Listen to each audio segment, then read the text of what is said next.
Ya, pemirsa, seorang remaja ditemukan tewas terbakar di salah satu pos di landasan udara Halim Perdana Kusuma, Jakarta. Dari tempat kejadian perkara, polisi menemukan sebilah pisau.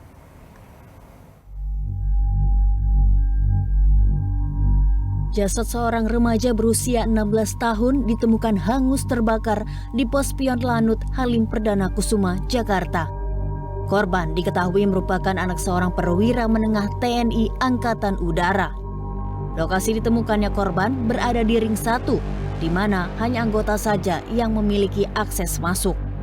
Komandan Satuan Militer Lanut Halim Perdana Kusuma mengkonfirmasi bahwa korban berusia 16 tahun dan masih bersekolah di lingkungan Lanut Halim Perdana Kusuma. Almarhum CHR ini masih berumur 16 tahun, bersekolah di lingkungan Lanut Halim Perdana Kusuma, dan sampai dengan saat ini kami dari Satpol Lanut Halim Perdana Kusuma dibantu sangat baik, kerjasama sangat baik dari Polres Jakarta Timur untuk mengungkap, mendalami terkait dengan permasalahan ini. Di tempat kejadian perkara, Satreskrim Polres Metro Jakarta Timur bekerja sama dengan Satuan Polisi Militer Lanut Halim Perdana Kusuma menemukan sejumlah barang bukti, di antaranya satu bilah pisau dan satu baju yang terbakar. Barang bukti yang berhasil diamankan satu bilah pisau, satu pasang sandal berwarna biru, satu baju bekas terbakar, satu celana bekas terbakar. Selain itu, barang bukti berupa satu map yang sudah terbakar, satu buah tutup botol berwarna merah juga ditemukan di sekitar jasad. Kapolres Metro Jakarta Timur menambahkan, hingga saat ini pihak kepolisian belum dapat memastikan pemilik pisau yang ditemukan di TKP. Steve Mann, Jakarta. Penemuan jasad seorang pemuda yang diketahui anak dari perwira TNI AU yang terbakar di kawasan Lanut Halim membuat gempar. Apa saja fakta-fakta yang mencuat dari kasus ini? Kita lihat. Dimulai dari adanya informasi kebakaran yang terjadi di pos pion atau ujung landasan 24 Lanut Halim Perdana Kusuma, Jakarta Timur pada Minggu malam 24 September lalu. Ternyata, pemirsa, saat polisi datang ke tempat kejadian perkara, polisi menemukan sesosok jasad pria dengan kondisi hangus terbakar di pos Lanut Halim Perdana Kusuma.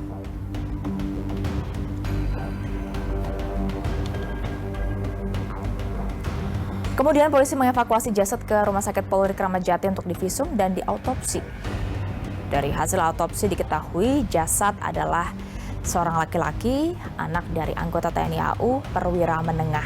Korban diketahui mengalami luka bakar 91% dan ada luka bacok di dada.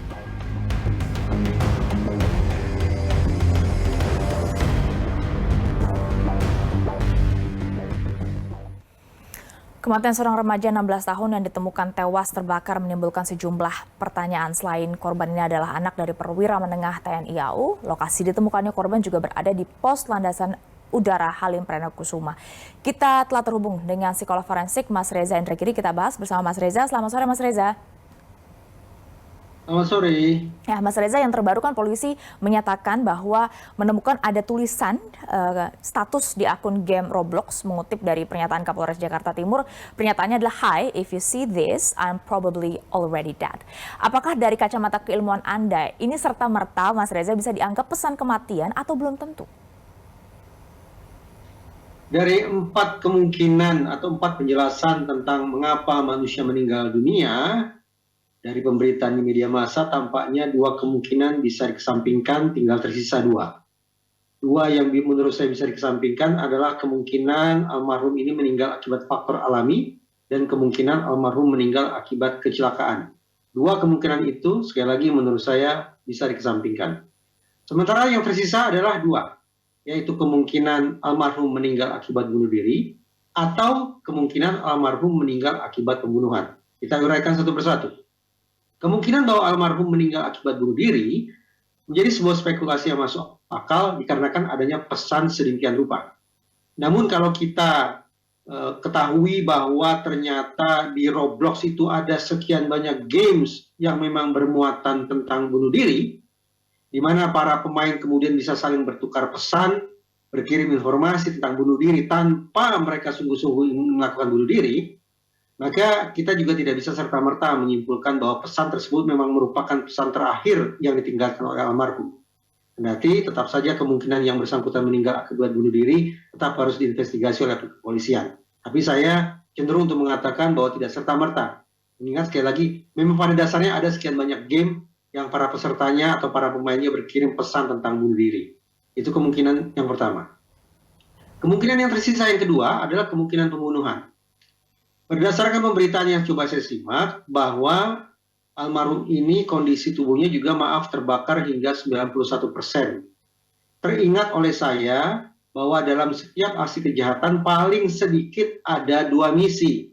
Misi pertama bisa kita diskusikan lain waktu, tetapi yang ingin saya tandaskan pada kesempatan ini adalah misi kedua.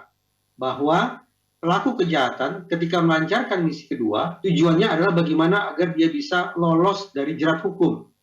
Itu artinya, ketika melakukan misi kedua, seorang pelaku harus menghilangkan barang bukti, merusak CCTV, mempengaruhi saksi, membangun alibi, dan seterusnya. Adakah kemungkinan bahwa jasad almarhum dalam kondisi terbakar sedemikian rupa merupakan akibat seorang pelaku yang tengah melancarkan misi kedua kejahatan, yaitu dalam rangka menghilangkan jejak kejahatannya? Nah, ini pun juga harus diinvestigasi oleh pihak kepolisian. Ringkas kata, ringkas cerita, menurut saya ada 2 kemungkinan, yaitu kemungkinan bunuh diri atau kemungkinan pembunuhan. Nah, terkait hal itu, Mas Reza, ini kan kalau dari pernyataan polisi ditemukan ada sebilah pisau dan pisaunya juga terbakar. Artinya sidik jari di sana juga tidak bisa lagi terlihat. Apakah ini berarti juga bisa mendukung kemungkinan yang kedua misalnya? Memang tidak bisa saya pungkiri tanpa mengurangi rasa hormat saya kepada keluarga almarhum. Saya tidak begitu nyaman dengan adanya fakta bahwa tubuh almarhum dalam kondisi terbakar, ada pisau dan seterusnya. Karena yang saya pahami, ketika seseorang memutuskan untuk mengakhiri hidupnya sendiri, maka dia tidak akan menampilkan perilaku yang terlalu kompleks. Dia akan menampilkan satu modus saja. Maaf, misalnya gantung diri saja, atau bacok saja, atau menenggak racun saja, satu modus saja. Tapi dalam peristiwa ini, seolah-olah paling tidak ada 2 modus, satu penusukan, satu pembakaran.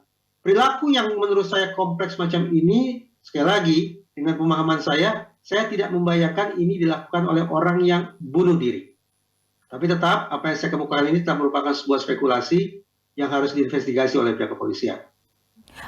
Ini berarti yang dimaksud Mas Reza adalah ada 2 begitu ya, ada dibakar tubuhnya, sekali lagi kami mohon maaf terhadap keluarga, dan juga yang kedua adalah ada sayatan di dada dan perut, begitu ya Mas Reza ya?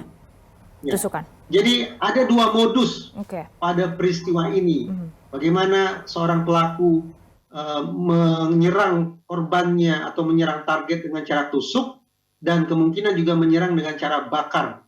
2 modus macam itu yang menurut saya tidak lazim ketika dilakukan oleh seseorang yang melakukan bunuh diri. Karena pelaku bunuh diri paling tidak secara umum akan memilih satu modus saja. Tidak memilih 2 atau lebih modus ketika dia melakukan perbuatannya tersebut. Oke, untuk bisa kemudian membantu proses penyelidikan, Mas Reza, dengan 2 kemungkinan tadi, seharusnya siapa yang paling penting untuk dimintai keterangan oleh polisi saat ini? Ada wali kelas, guru BK, atau teman korban, atau keluarga, atau siapa menurut Mas Reza? Kalau diasumsikan lokasi di mana tubuh almarhum itu ditemukan merupakan zona eksklusif, zona yang restriksinya sangat tinggi, maka patut kita bayangkan bahwa semestinya ada personil yang melakukan patroli di wilayah rawan tersebut. Juga ada lapis pengamanan ekstra semisal CCTV dan seterusnya. Nah, barangkali dengan melakukan pemeriksaan terhadap petugas jaga di kawasan tersebut dan juga memeriksa CCTV, akan bisa diketahui gerak-gerik almarhum, termasuk kemungkinan adanya pihak lain selain almarhum yang berada di lokasi yang sama. Tadi Anda juga menyinggung soal konten dari game Roblox ini. Mas Reza, Anda melihat ini juga patut untuk ditelusuri atau didalami oleh polisi terkait dengan konten Roblox itu sendiri? Roblox memang sudah memberikan disclaimer bahwa mereka tidak akan mempromosikan, tidak akan mengendorse atau mendukung game-game dengan muatan bunuh diri atau muatan menyakiti diri sendiri. Bahkan Roblox pun menyediakan layanan bantuan bagi para gamers yang sudah mulai punya pemikiran yang tanda petik aneh-aneh. Karena itu, penting bagi pihak kepolisian tidak hanya menemukan satu pesan yang sekarang sudah tersebar di publik itu, tetapi juga mencari tahu kemungkinan seberapa jauh Roblox sudah menghubungi otoritas penegakan hukum. Kenapa? Karena Roblox juga yang dalam disclaimer-nya menyatakan ketika mereka menemukan adanya muatan-muatan atau pertukaran pesan tentang bunuh diri, mereka boleh jadi akan menghubungi otoritas penegakan hukum.